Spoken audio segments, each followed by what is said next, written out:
এইবাৰ মাঘৰ বিহুত মই আৰু গৌতম বোকাখাতলৈ আহিলোঁ, মানে মোৰ ঘৰলৈ আহিলোঁ। আমাৰ বিয়া হোৱা 3 বছৰে হ'ল। গৌতম কিন্তু এইবাৰ প্ৰথম আমাৰ ঘৰলৈ আহিছে, বোকাখাতলৈ আহিছে। আৰু প্ৰথম অহাৰ বাবে আমাৰ পৰিয়ালৰ সকলোৰে ঘৰত লৈ গৈছোঁ। সকলো বুলি ক'বই নোৱাৰোঁ, কিছুমান মানুহ থাকিয়ে গৈছে। তথাপিও যিমানখিনি পাৰোঁ গৈ আহিলোঁ। এইবাৰ প্ৰথম গৈছে, তাতে আকৌ মাঘৰ বিহু। খোৱাৰ আয়োজন মানে কি ক'ম আৰু। হাঁহ, কুকুৰা, গাহৰি মাংস, ছাগলীৰ মাংস, মাছ সকলোখিনি আয়োজন কৰা হৈছে। আৰু আমাৰ আপাৰ আছামত বিশেষকৈ হাঁহৰ মাংসটো খুব বেছি চলে আৰু হাঁহৰ মাংস খাই খাই প্ৰেছাৰে হাই হৈ গৈছে। আমি 12 তাৰিখে গৈছোঁ বোকাখাতলৈ আৰু 19 তাৰিখে আহিছোঁ।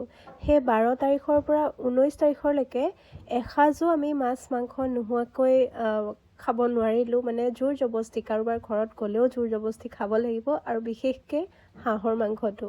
ভিডিঅ'টো আৰু দীঘল নকৰোঁ, যিমানখিনি পাৰোঁ মই মোমেণ্টছ শ্বেয়াৰ কৰিলোঁ আপোনালোকৰ লগত। আশা কৰোঁ আপোনালোকৰ মাঘৰ বিহুটো খুব সুন্দৰকৈ পাৰ হ'ল। ভিডিঅ'টো শেষলৈকে চোৱাৰ বাবে বহুত বহুত ধন্যবাদ।